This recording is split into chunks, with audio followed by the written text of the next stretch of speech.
Yeah. 1 out of 10 Americans have dyslexia, meaning over 40 million Americans have dyslexia and only half of them know it, meaning 20 million. Dyslexia is challenging not only for children, but for adults. It is very important that everybody knows what dyslexia is and the signs and the symptoms, so that way we can early diagnose this problem and help the young child, focus on their educational and not only focus on it, but succeed in it. So there's 6 different types of dyslexia, and there's 3 main types. So some of the symptoms, before I get into that, are mispronouncing words, difficulty reading, and problem spelling, along with when you have visual dyslexia, you have problems.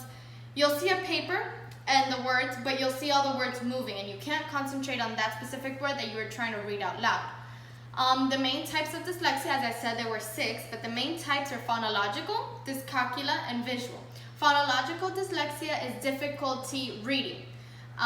Reading from a paper and reading out loud. So reading out loud, you might pronounce the CH as a SH. And when you read from the paper silently, you might get confused with the letters and the words.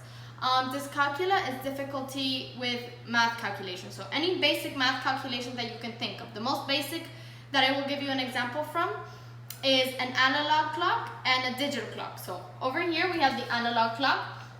So this is harder for a dyslexic child to see because they will have a difficulty associating the number with the little numbers and the little lines. Rather than having an analog clock next to the digital clock, the student will then be able to put 2 and 2 together and make that visualization. This visual dyslexia is when the words move on the page, like I was talking about. The solution for this is to place a paper on the sentence that you were reading, just to focus on that specific one. So when a child gets diagnosed with dyslexia, any type of dyslexia, they will then go to the hospital, see their physician, and they will accordingly give the school a paper following an IEP plan, which is an individual educational plan. So for this, there's going to be a meeting with the teachers, the doctor, the therapist, the parents, and the counselor. All these people will come up with a plan to accommodate the needs of this child. Some of the solutions, as I was talking about, was the analog clock, color coding the information, placing the ruler on the paper so you can focus on that one line instead of having all the words move in together. Dyslexia is not a problem that you can't live with. You can live with this problem. You can succeed with dyslexia. Many people have succeeded.